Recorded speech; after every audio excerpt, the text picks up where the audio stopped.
Hello guys, so it's me again. I said I was going to pop back on here because there's another little topic. Actually, I've been asked about this lots.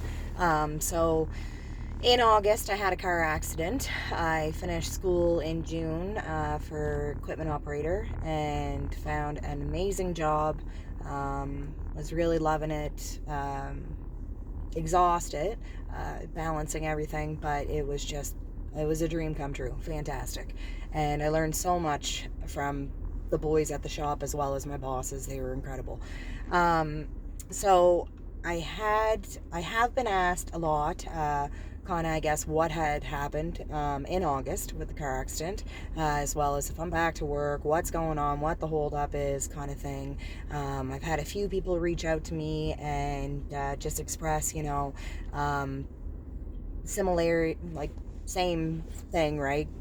They were in a car accident, put them down and out, having a rough go, trying to find, I guess, where to plant your feet again on the ground and start moving forward, right? So in August, I was on my way. So I was running a excavator out at the pit in Marshdale. So early in the morning, dropped my kids off to my sitter up Green Hill Way, and was heading down through Union Center, kind of out towards Ross Frazier's. I had two animals run in front of me. This is first thing in the morning, like 20 after 6. And if I hit them, the two of them were coming through my windshield. I thought I had time to swerve.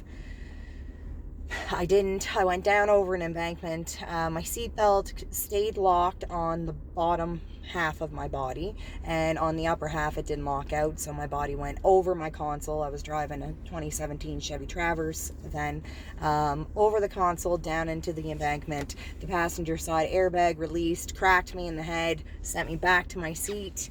The last thing I really remember after that was this crazy ringing, and I couldn't get my eyes focused, and all the alarms were going in my car, and I just thought to myself, I don't want to die alone in the ditch.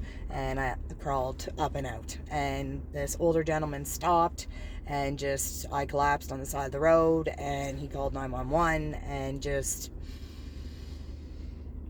God love him. I have no idea what his name is. I can't tell you what he's driving. I couldn't even describe what he looks like because it was just such a hit shock. Wow. He got me in his car, calmed down enough, and this is where the humor kicks in and like the panic modes. Like, I was joking around at him. I said, God love you. I said, you're one brave man. I said, I must have looked like the girl from the garage crawling up out of that ditch. So we had a good little chuckle. So that was August 17th. I went into the emergency room. I'm going to tell you this because you're going to have a good chuckle. I was in panic mode, stressed out over the underwear I had put on that morning. And they're like, I was on my way to work, whatever. Like, I'm a woman, like, oh my goodness, right? If you have to have a cheap thrill, like, hopefully it's just your panties and you're content and away you go. Anyway, so thank God Dr. Straub was the doctor on. So when she came in, I was about 90 shades of red, right? And she's just like, is everything okay? So I told her, I said, I'm just sitting in this Johnny shirt, wide open in the ass, right? I said, and all I can think of is the underwear I put on this morning. So anyways, it was a good light mood for her, and on the way we went. So I ended up having a severe concussion. They actually call it a twisted concussion. And for a woman, what it means is where all your hormones are, pretty much between like your spine and your brainstem, and they twist, and then your hormones go all crazy. So that's a wicked concussion for a woman. And this is my second concussion. I had a major concussion in 2016 as well. So, and I gave myself whiplash, as well as damage to my left hip on the exterior, and then damaged my internal pelvic floor. So, at first, I was told I was going to be off for 2 weeks, physiotherapy, going to get me right back into the machine, la-di-da. 2 weeks turned into 2 months. 2 months turned into 4 months. 4 months turned into me knowing that my job had slipped out of my hands. Life goes on, right? How can you just sit there and wait for somebody for when they get the stamp of approval to go back to work and be fit enough? Anyways, here we are in March. That was August 17th. Still down and out, right? Had an amazing crew. Physiotherapy for the external damage. Shannon Estabridge. She's amazing. I feel like I just said her last name wrong. I think it's Estabrook, sorry. I always just call her Shannon, my PT. Fantastic. She did everything right, everything awesome, got me back physically feeling fantastic, amazing. I had an OT. She's a young, new on the block OT. Love her, amazing. She just got it. She understood, like, she knew where I was coming from. Did what they could. Still waiting for an internalist to find out the pelvic floor damage. Anyways, what a hit, right? When I mentioned before about having moments in my life that have put me down and out and just cripple me, it was the 2 months. It was 2 months not back in my machine, 2 months not back to work, 2 months looking at the insurance, and talking to my insurance adjuster. He was great too, and just him just telling me, Ray, like, it's not happening, Katie, like, we're not there yet. In these last 7 months since August, I have been told that I may not ever get back into a machine. I've been told that it may be up to 2 years until I get back into a machine. I've been told that it may be 2 years until I have to once again retrain for something different. I respect all their opinions. I take that with a grain of salt.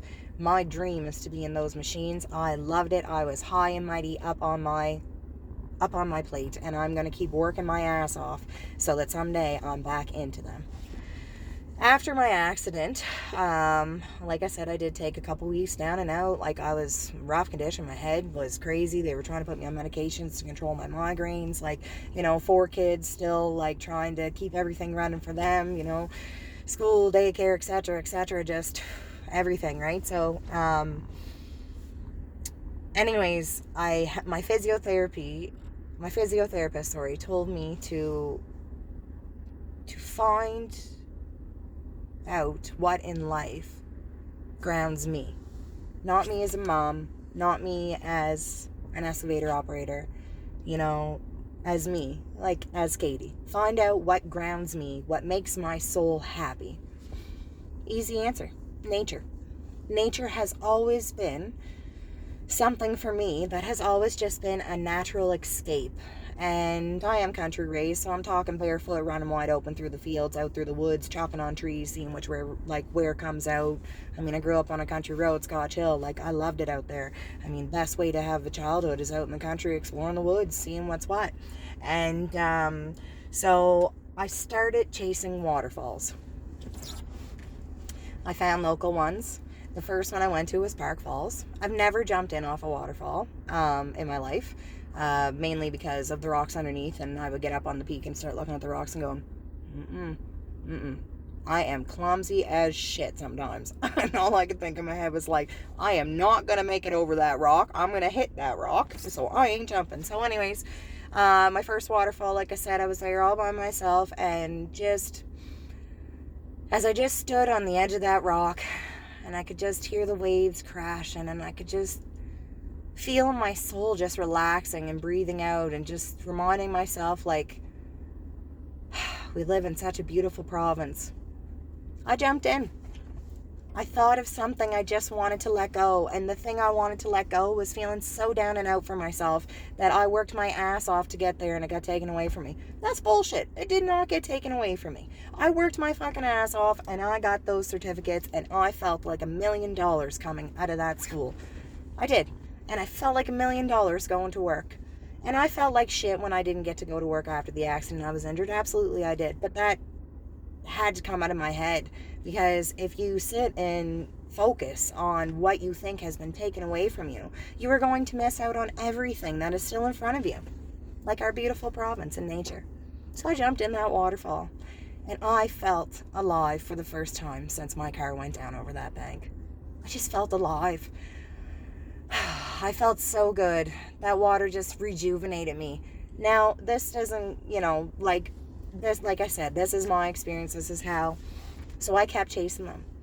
So every day that I would have physio and occupational therapy, I would have a sitter booked in for my children. So I would go to my appointments, and the space in between them, I would figure out what waterfall I could get to, and I would go and I would jump in. And I had so much fun, and I loved it. And really, like, the strangest thing in the world is something so free that sometimes we forget is so around us, just brought me back down to earth. And I just love nature. And it's so simple. And whether it be that you dance out in the rain, or you just go sit beside the ocean and breathe in that salt water and breathe out all your anxiety and all your pain, or your confusion, or the feeling of not belonging somewhere, just not knowing where to start. It just feels so good to just stop and think about who you actually are as a human, and what one thing in your life, at every walk in your life, has made you just feel okay, even if it's for a minute, seconds. What has made you feel okay? Just feel like a human being. And when you find that out, start indulging in it a little bit more, because life is short. We all get so caught up in the fast lane, because that's how we have to keep up with society nowadays, that we all have been guilty for not stopping and smelling them roses. So I'm still not back to work. Like I said, I don't know what tomorrow holds. I'm taking it all one day at a time. I've been indulging in my children. I've been indulging in nature. I've been indulging in things that I wouldn't have time to indulge in up to that point in my accident. Anybody sitting where I'm sitting, I want you to know, like, I can't promise you it's going to be tomorrow, but I will promise you that someday you will be back where you want to be. Until then, keep yourself alive. Small steps, little goals. If you had a concussion so bad that last week you couldn't sweep the floor, make a goal next week to sweep the floor. Even if it's just one floor, one square, one tile. It'll make you feel like $1 million. Don't work against yourself. It makes it harder. Small goals you will achieve quicker, and it'll give you that win in life that you need to keep going tomorrow. Everything happens in life for a reason. I truly believe that. I may never know half the reasons as to why it has happened. But if you just try to see the little bit of good in every bad, every time something hits you that makes you feel like you're being knocked down, it'll be a little easier to switch your focus back to that good.